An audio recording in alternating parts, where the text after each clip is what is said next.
Now shortly we are going to start with our coconut session. The topic is FPO formation, Farmers Producer Organization, the group formation. Gopal Hegde आणि MSc Agri केल्या. He is post graduate in agriculture from Dharwad Agriculture University. ते international competence centre for organic agriculture हातून काम करता आणि हातूंतल्यान ते NGO चलयतात. हो NGO organic certification organic farming हातून काम करता. तांचें काम नियरली 14 स्टेटीन चालू आसा, including the southern state like Karnataka, Tamil Nadu, and the eastern states, Bihar, Jharkhand, मागीर हिमाचल, इतलीच स्टेटीन तांचें काम चालू आसा. तांचो मेन पर्पज कितें, जे आतां आमचे कडेन आतां कितें आसा, आमचे कडेन लॉट ऑफ कोकोनट फार्मर्स आसात. We are having lot of area under coconut, पूण एक organization, people are not organize. So that is आमचे कडेन आतां गरज आसा की आमी जे कोकोनट फार्मर्स आसात तांणी एकठांय येवन एक ऑर्गनायझेशन सेटअप करची. पयलीं बारीक बारीक विलेजींनी ती सगळीं एकठांय घेवन कितें आमचें गोंयचें एक फेडरेशन जावंक जाय. तुम्ही पळयलां आसतलें कर्नाटकाक तांचे प्रत्येक क्रॉपाचे फेडरेशन्स आसात. ते तुमी सुपारी घेयात, नाल्ल घेयात, बाकीचे हॉर्टिकल्चरल क्रॉप्स घेयात. FPO जेन्ना तुमी फॉर्म करतात ते तुमकां खूब हेल्प करता. कित्याक आज नाल्लाक पळयलां आसतलें तुमी, नाल्लाचो रेट कसो आसा, फ्लक्च्युएट जायत आसा, वयर सकयल जायत आसा. कित्याक आमचे कडेन प्रॉपर ऑर्गनायझेशन ना.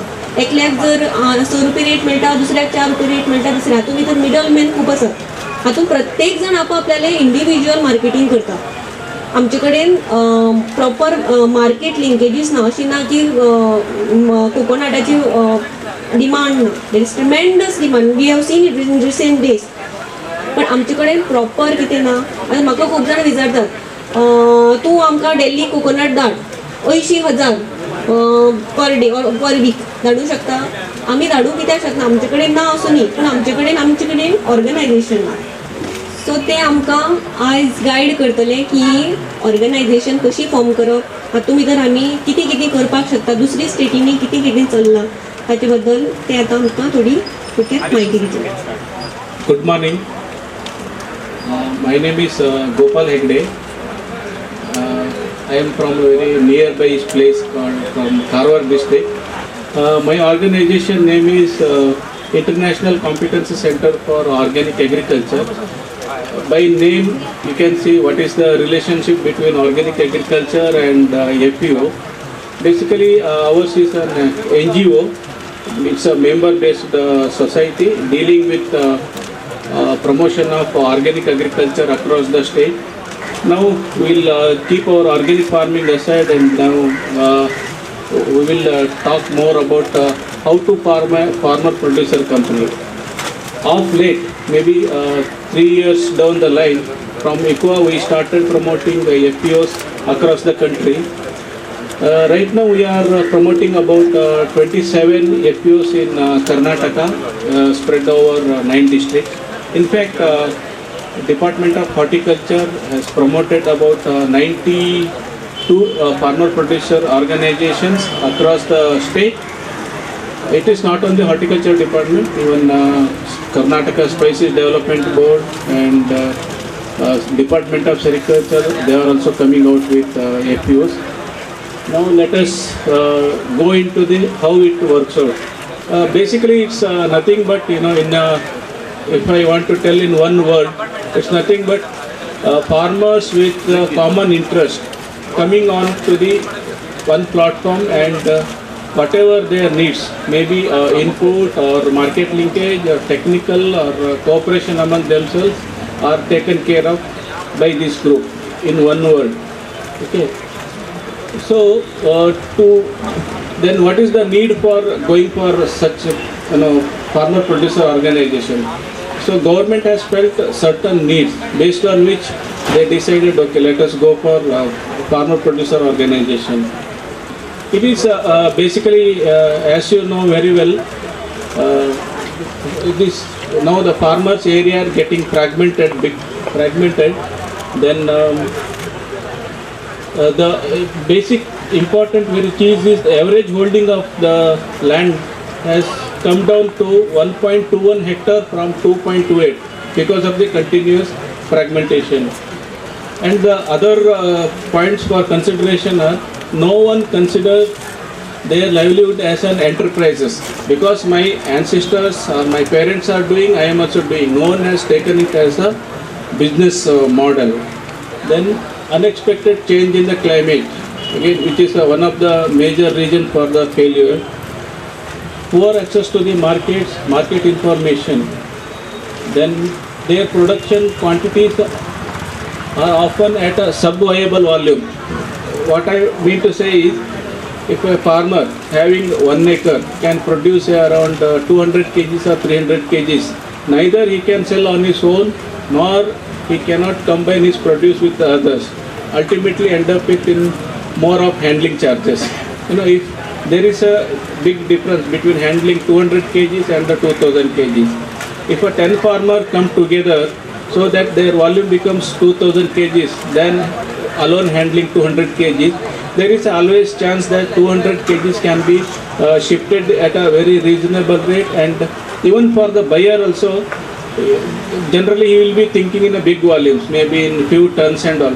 If you go alone with the 200 kgs, he is not interested. Always, whenever there is a volume, then you can always bargain with the buyers.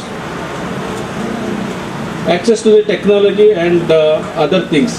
For example, there is some common disease in any of the crop. If a farmer alone, he wants to get some expertise, there will be a huge cost, like a scientist. If he wants to come, then he has to pay his travel cost and then his consultancy charges. And whether the single farmer does or group of farmer does, his traveling cost and consultancy charges remain same. Generally, FPOs, what we are planning, since in the beginning itself I told you, it is the group of farmers who have the common interest. So if there is any outbreak of any disease, pest, or it can be common to all the farmers. So instead of a single farmer getting into this kind of consultancy, end up with more expenses. Rather than that, group of farmers, maybe 50 farmer, 100 farmer, then you bring some consultancy person, so that the cost of his expenses is shared to all the 100 farmers rather than one farmer bearing that. Generally, farmer producer company is a membership based organizations. Here it can be 50 members also or 500 members also. All the members are equal. Why? Because whoever wants to become the member of the FPO needs to pay his share capital.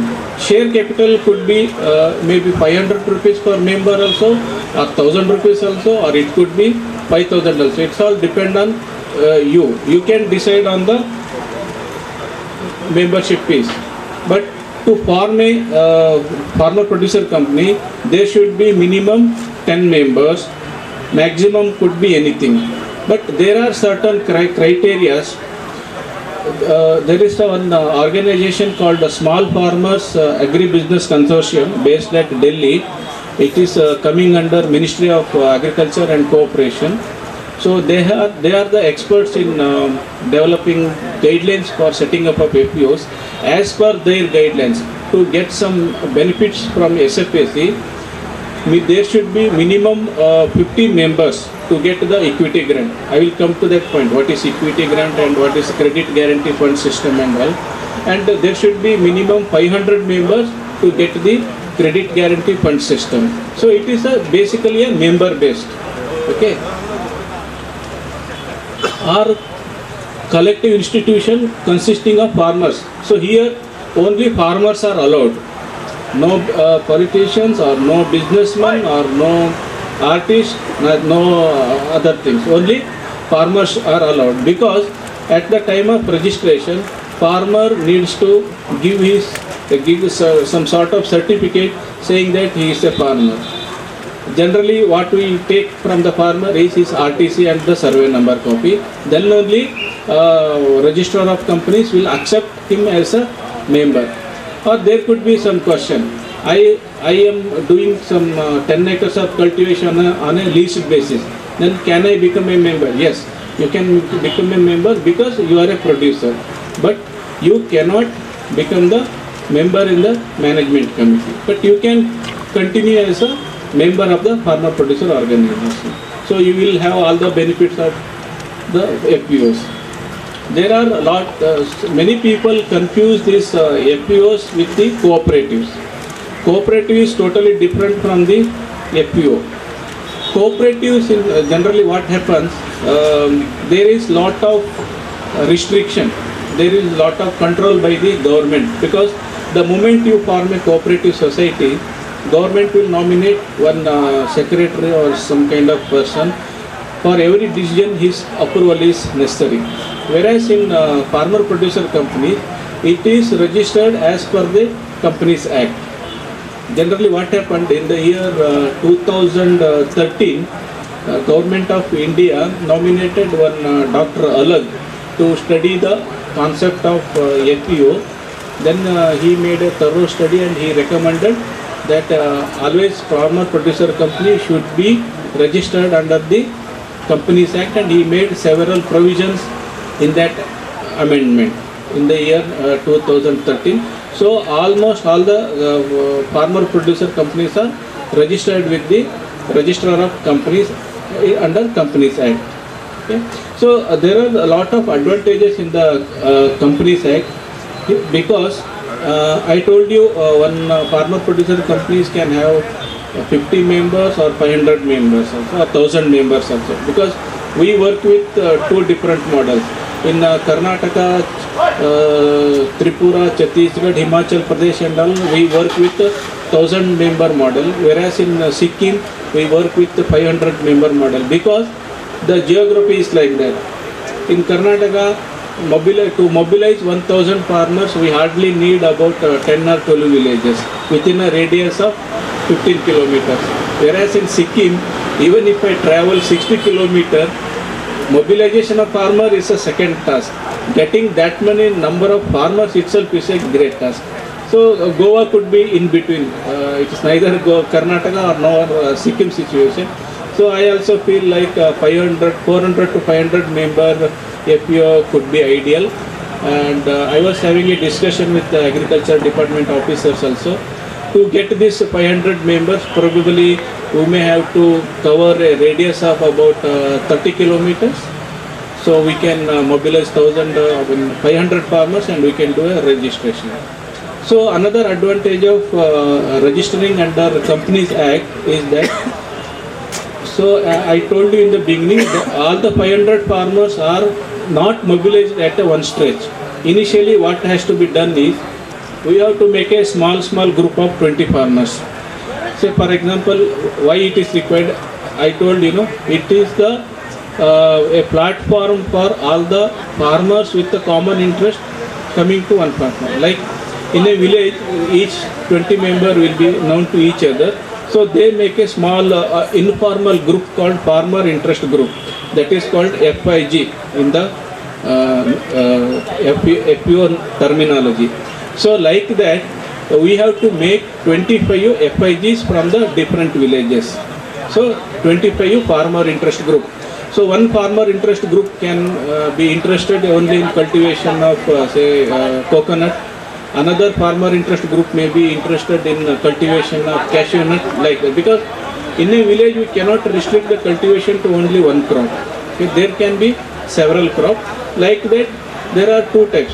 FPO can be crop based also. We have that model also. For example, if I want to tell in terms of Goan condition, there can be a FPO for only for the cashew nut growers. There can be FPO only for the coconut growers. There can be FPO only for the rice growers, like that. Or it can be a combination of all the three farmers. It is up to you to decide. But there is a lot of advantages in registering with Companies Act. Why? Because once it is registered under the Companies Act, we have to form one management committee. What is a management committee? I told you, there will be 25 FIGs, a farmer interest group. Each FIG will have 20 members. So generally what we do is, we make a leader 1 and leader 2 in each group.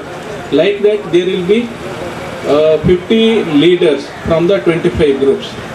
When it comes to the formation of the management committee, these 50 leaders, that means 2 leaders from the each group will be called, and they themselves will select the 15-member management committee, because any company should be governed by one committee, no? So as per the guidelines, there should be minimum 5 directors or maximum 15 directors. They are the nothing but the management committee members. So this 15-member management committee will select their president or chairman or managing director, whatever it is. So this is how the structure looks like. Bottom level you have the farmer interest group, then comes the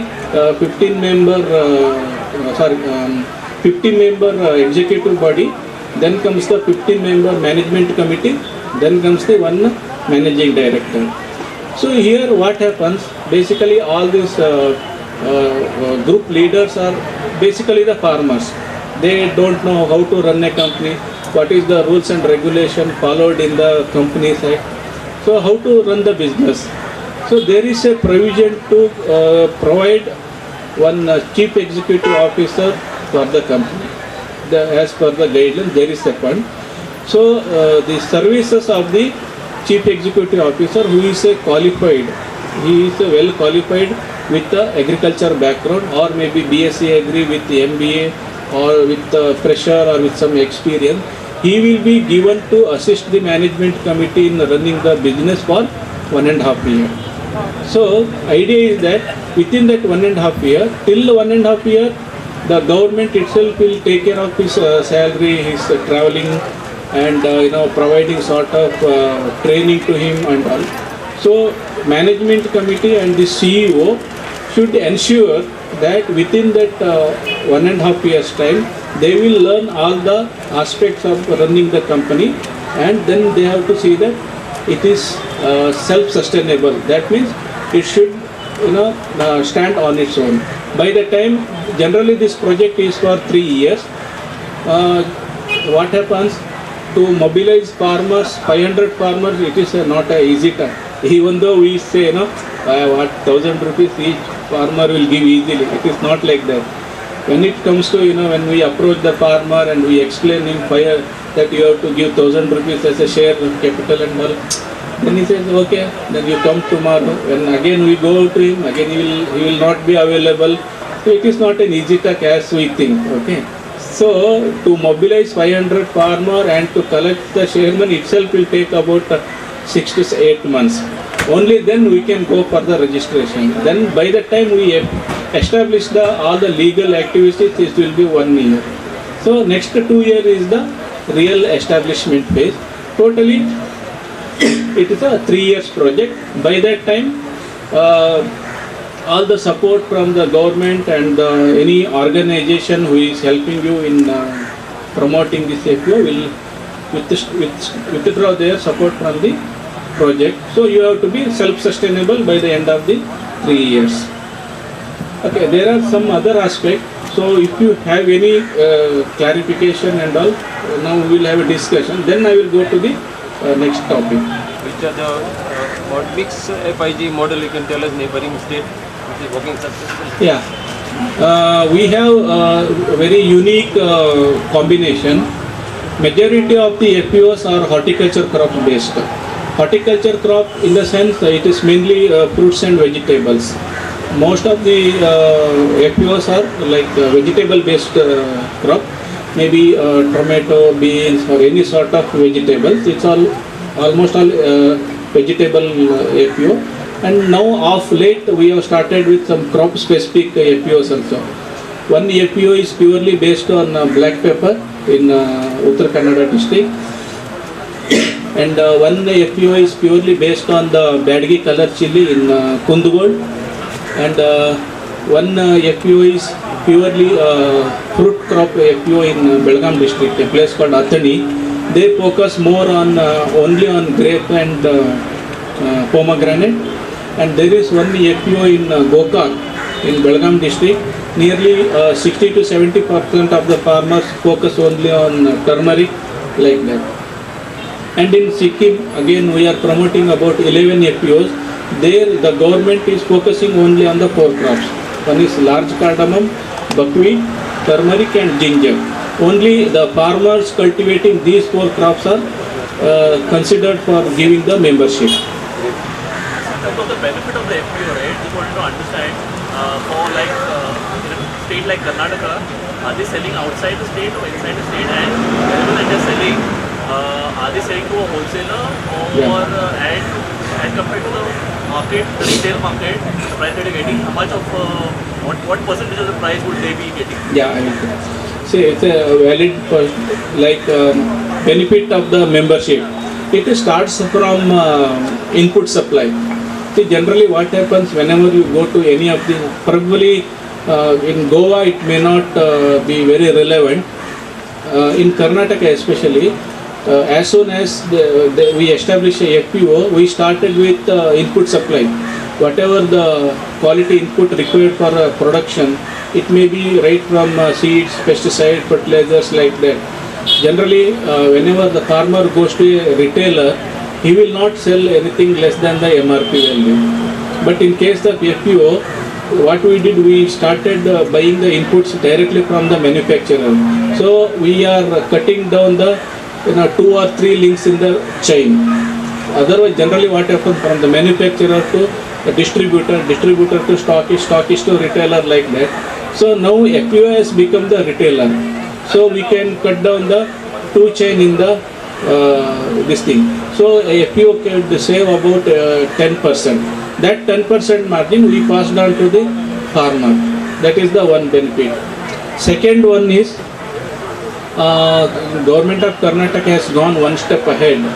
Each FPO has been given 25 lakh rupees worth machineries. The machineries could be a tractor or tiller, any power sprayer, ridger, weeder, whatever it is. They have about list of 75 items to purchase to the extent of 25 lakh rupees.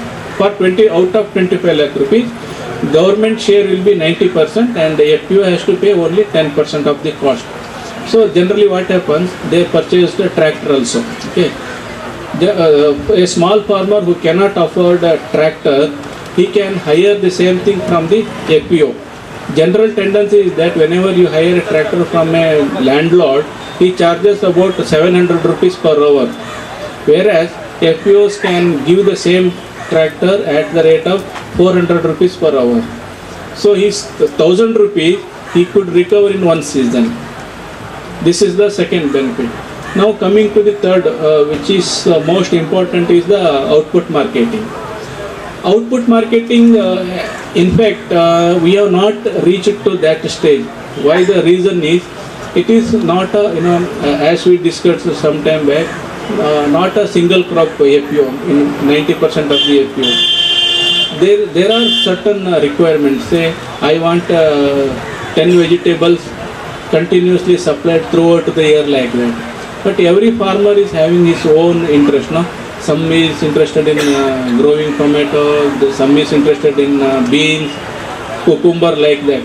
So we are still not able to bring all the farmers to under one platform for the output market. Whereas some selected FPOs, they have done it. Again, in Karnataka, there is one more concept called PPP-IHD. That means Public-Private Partnership in Integrated Horticulture Development. It's a very new, unique concept wherein a private company can partner with FPO and the government, so that there will be a certain percentage of investment from all the 3 partners. For example, if the project cost is about 100 rupees, government will share up to 50%. The private company who is going to bring some interventions in production, it could be organics, or it could be integrated nutrient management, or it could be IPM, or it could be good agricultural practice certification. With that, some minimum value addition or minimum processing, they will invest about 30 rupees, and the farmers will invest about 20 rupees. So it will be like 50 30-20%. Like that, we have very successful models in 3 or 4 FPOs. One example is a place called Malavalli in Mandya district, a vegetable export-based company from Coimbatore. They came with this proposal. Okay, they took the cultivation of about 7 selected vegetables. As and when their requirement is, they do the crop planning, then it will be given to the farmer. So the farmer need not go to any marketplace or APMCs. Whatever right from the seeds, they started giving to the farmer. Whatever the quality seed they wanted, the output, the seed is distributed by them. They gave the consultancy on the good production. Then they procured the produce from the farm gate itself. Like that, they procured about 88 lakh rupees worth of vegetables. Like a contract farming. Contract farming with the percentage sharing model, which is called a PPP IXD. Yeah. But unfortunately, not all the FPOs are able to get it done that. Because what are the problems of the FPO, I will come at the end. So secondly, I wanted to ask, initially you were saying it will be equity competition, but further on, how will the running of the FPO, the cost? I will come to that point. So up to the formation, if you have any clarification, we will complete, then we will go to the how to run the FPOs program.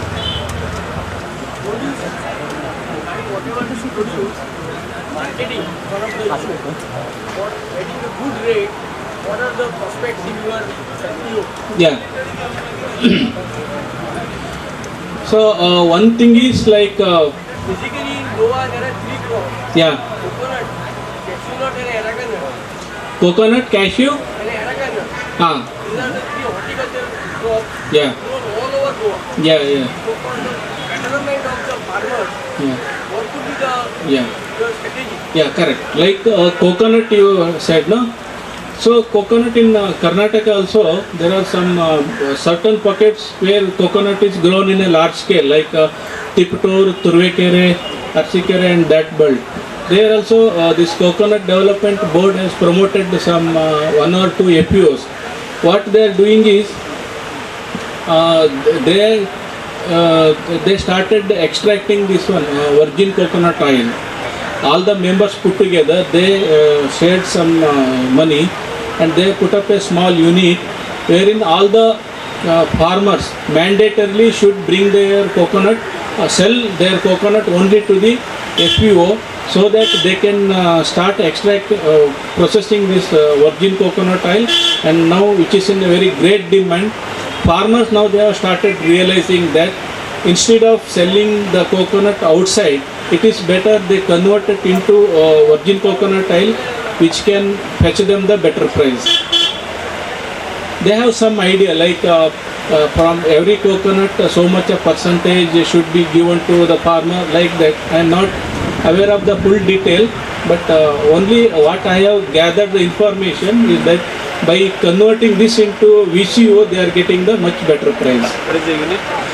Where is the unit located? Near a place called Tiptur. It's a big industrial unit, Yeah. not a small scale. The fairly big. I have not seen, but the person who promoted that FPO is known to me. He was mentioning me that. So this is the one best example. Yeah, why not? Definitely. No, that is why the intention of farming the FPOs. See, here the advantage is that individual farmer cannot establish the machineries and all. So apart from your share money, government also can invest on that. So it's a win-win situation for both government as well as the members.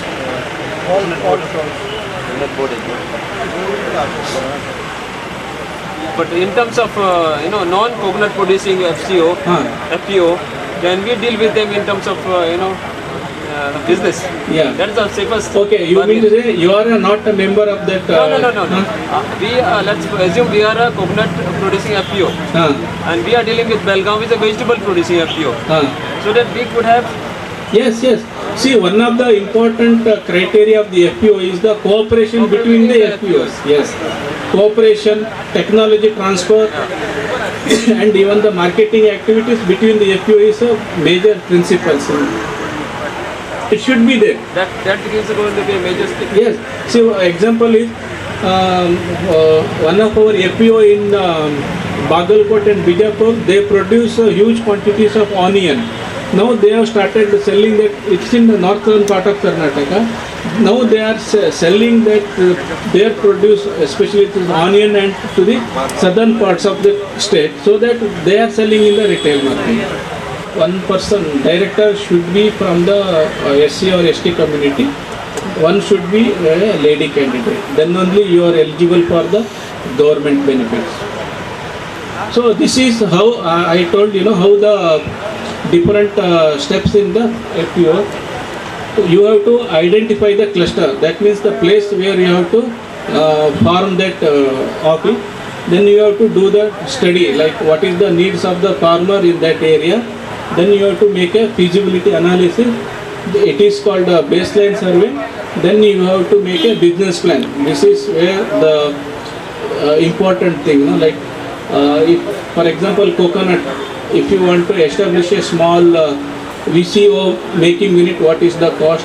What is the share to be given by the FPO? How much you are raising the fund? All is included here. Okay. Then the different system development, like how to operate a FPO, how to establish the FPO, how to recruit the CEO, almost all that.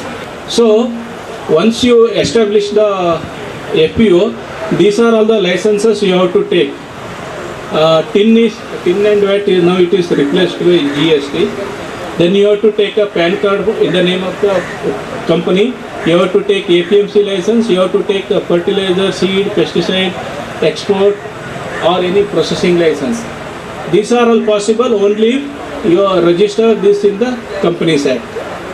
So this institutional development support, I told it is basically mobilization, then registration process.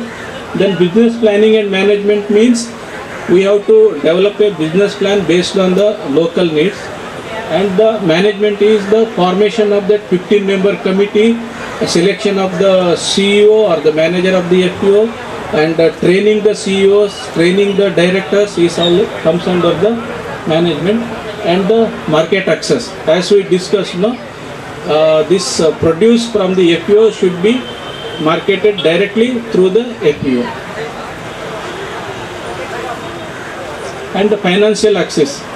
Since you are a legal entity, the moment you register your FPO with the Companies Act, you become a legal entity, then you are liable to take any finance from the bank or any financial institution. It could be any bank, maybe private or maybe nationalized bank, any bank, provided you have a very good business plan with you. Banker should be convinced that okay, I am giving you 50 lakh rupees and you have a very good business plan, you can reimburse the loan. And the technical areas, as I already discussed with you, there is a scope for the group technological access, like if you want to improve your production technology, you can hire any of the expert in that, so that it is on behalf of FPO, the cost is shared among all the 100 farmers. Now I told you to run the successfully the FPO, two groups are very important. One is the management committee. I told that 15% management committee, and the CEO whom you are going to select, they have a specific role in development of the FPO.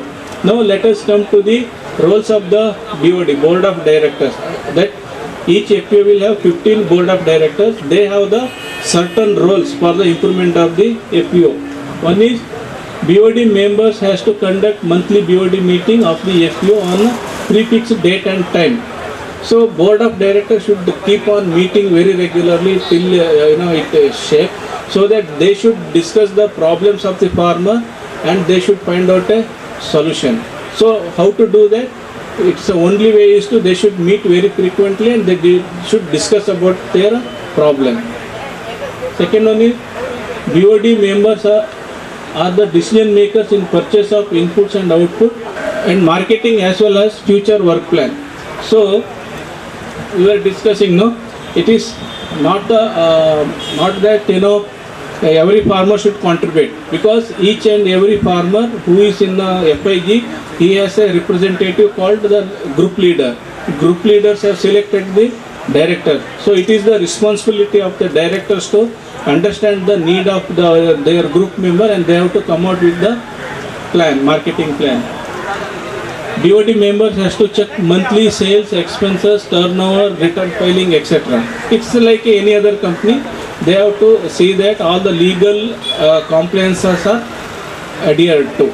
Okay. So these are some important roles. Then go to the next slide, please.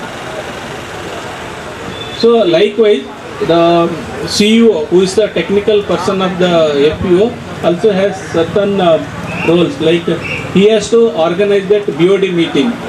Okay. Then he has to make a profit and loss account for at a periodic level, and the monthly filing to the ROC, all the legal compliances he has to take care. So these are all some important roles of the CEO. Okay, this is how the second part of the presentation, that is how to run the FPO. So you have any question? Establishment office, that is the provision. Yeah, there is a provision for establishment of the office. Once the FPO is registered, we have to share first and foremost, we should get a PAN card in the name of the FPO. Once you get the PAN card in the name of the FPO, you should open a bank account in the name of the FPO. That account should be jointly operated by the CEO and the president of your committee. Then there is a provision to take care of the CEO's salary, office rent, and furnitures and all. That amount will be directly credited to your FPO account. So you have to pay the CEO salary for 1.5 years. And there is a provision to take establish the office at the rate of say about 6,500 rupees per month. It takes care of FPO office rent, electricity, phone call, something like that. And there is a fund to purchase office furniture and the computer also to the extent of 90,000 rupees. And you will be paid around 40,000 rupees towards the registration under the Companies Act. And now, once you successfully run the business and once you complete the one financial year, you are eligible to get one important thing called equity grant. For example, you would have paid 5 lakh rupees as a share money, for example. 500 members with 1,000 rupees each will come to around 5 lakh rupees. And there is a provision to claim equity grant. What does that mean? For one share of every farmer, he is eligible to get one additional share from the government. So your FPO will get additionally 5 lakh rupees. So what happens in that case? Farmer will have 2,000 rupees worth share for paying 1,000 rupees. That is After the successful running of about 1 year, you have to have a very good balance sheet. Then only we can apply to the government and we can get the equity grant. Not only that, now I will answer your question. Luckily you did not ask me how to raise the fund. Okay, there is one heading called Credit Guarantee Fund System with the SFAC. What does that mean? SFAC has got a huge fund under the venture capital heading. So here, to establish, say, for example, virgin coconut oil on a very minimum scale, you may need about 50-60 lakh rupees. Okay. Or some other project may ask for about 80-90 lakh rupees.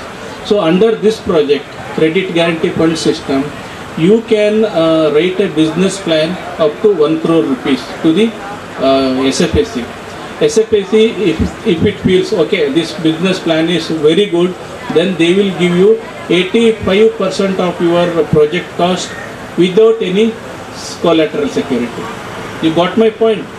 Normally what happens, whenever you apply for a fund, the bankers, the first question they will ask you is, what collateral security you are going to give me?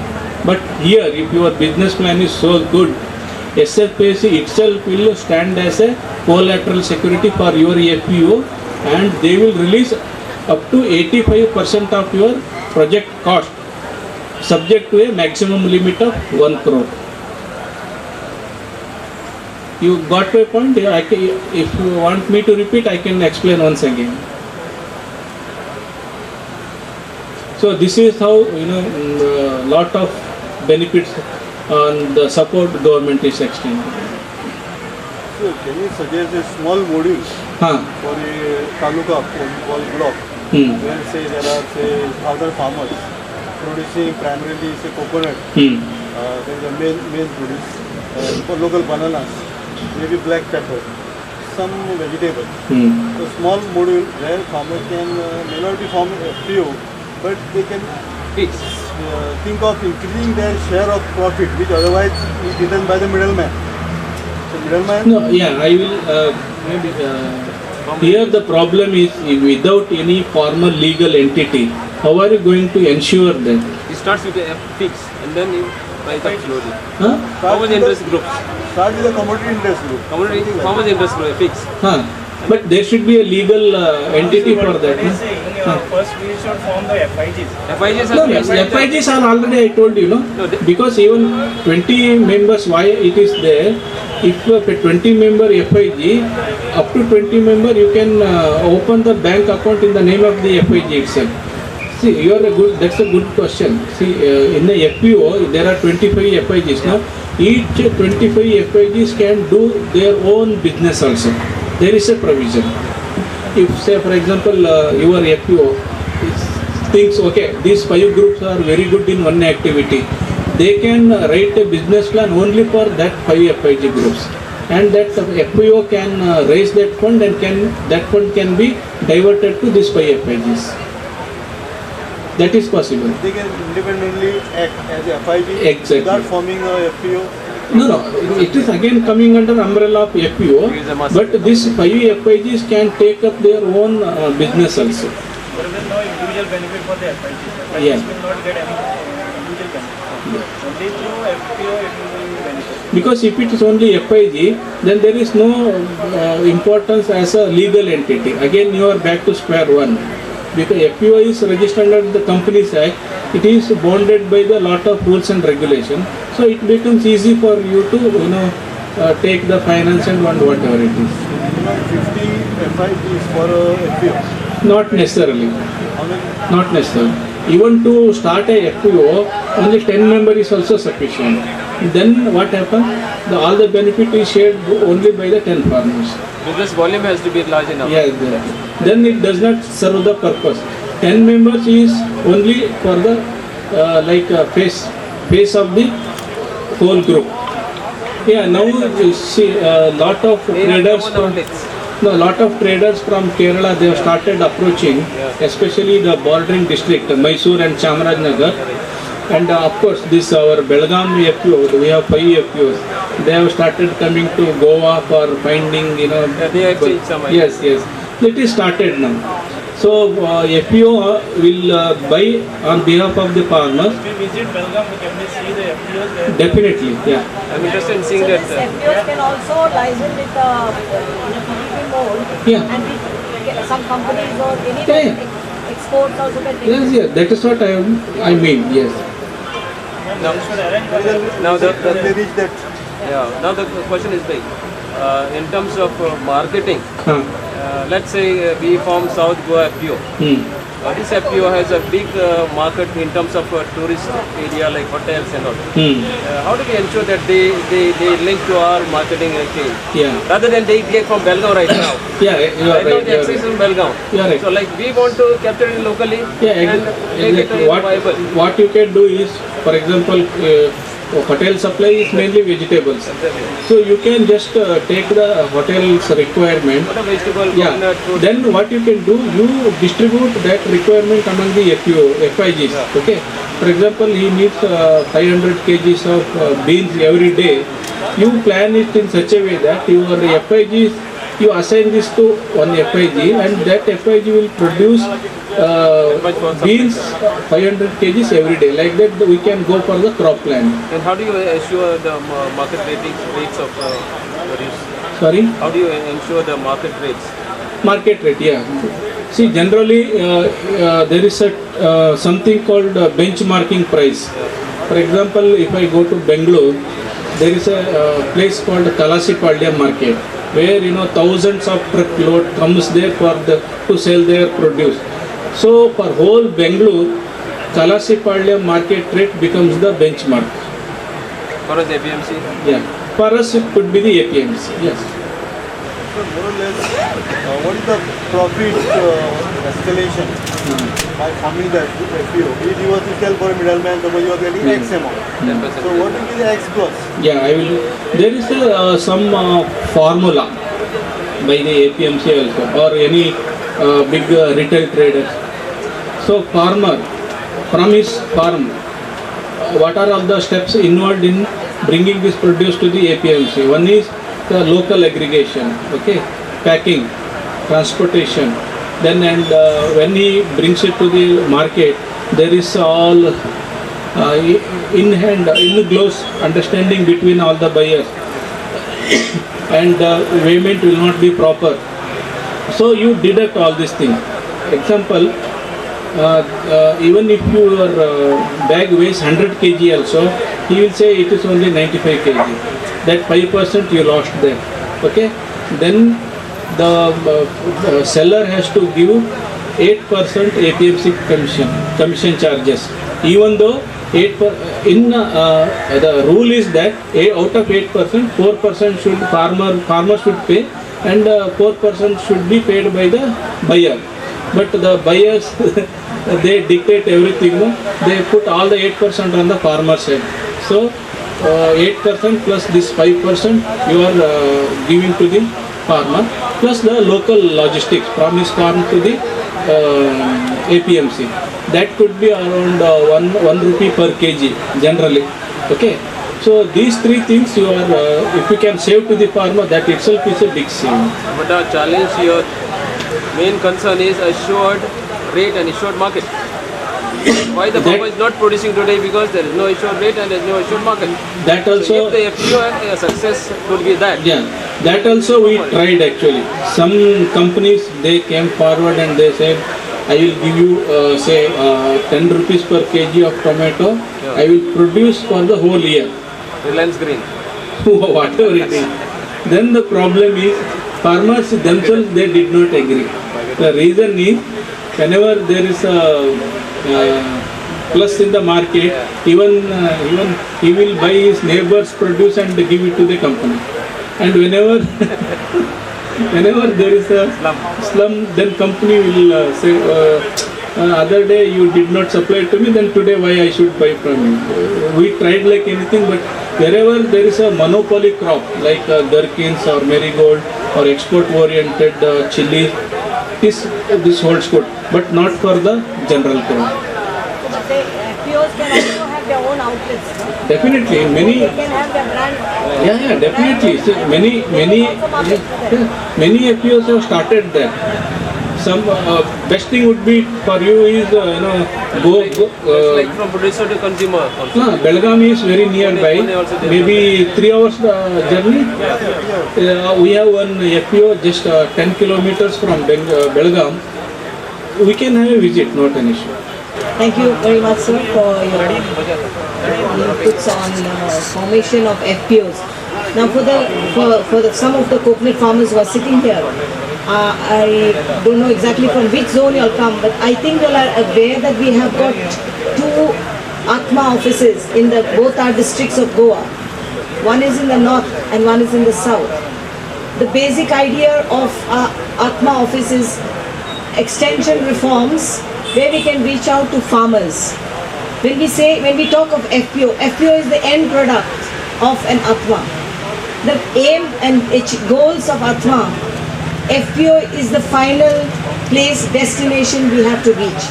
Now how we will reach there is through our formation of commodity interest groups, farmer interest groups, is what when we say commodity, it could be coconut, it could be vegetables, it could be cashew, it could be mechanization, it also could be vegetables, it could be pulses. So we, all farmers in Goa, it's very, very important, we come together as groups. We come together as groups. Now to help you all to come together as groups, our Atma officers are there. Additional officers in every zonal agriculture office to help you all come together, to form farmer interest groups and then federate into farmer producer organization. I know there are very few. Today's target is for few farmers so that you all can reach out to other farmers. We need to form commodity interest groups for various commodities to come out. So let our Atma officers help you all achieve that. Thank you. But you'll have to help in terms Yes, of we are there. Registration and accompanying act. Yes. The process. See how today our milk federation is successful, correct? Milk from every corner of Goa is reaching its destination. Why our vegetables are not reaching? Why our farmers are not getting a better price? Why our coconuts rates are not in our hands? When you have an FPO, you can command your rates. You can command your own rates. Remember local that. government control. How we can command our rates. You can export and all because of that. You will not need a middleman to market your produce. Any questions? We need farmers. Okay. Yes. Now you have got a Krishi card. Yes. You got a SMS system. Yeah. I think you could ask them sometimes Yeah. In fact, we have called coconut farmers today. We have called coconut farmers now. Vegetable farmers we have called in the evening basically because and floriculture farmers is on Saturday. Tomorrow is the program for mango where people who have mangoes will come. just say the coordinator, get from there. Oh yes, yes. You have to get there. No, we are in the process, our Atma officers are in the process of forming commodity interest groups. So they will approach you. Now We you will got approach. Now you have got SMS system. Yes, All the yes, automation. that's it, that's Krishi card is there. We need to come together, all commodity interest farmers have to come together to form various groups. Yes. I'm sure you all know the Atma office in the south is in Collectorate building.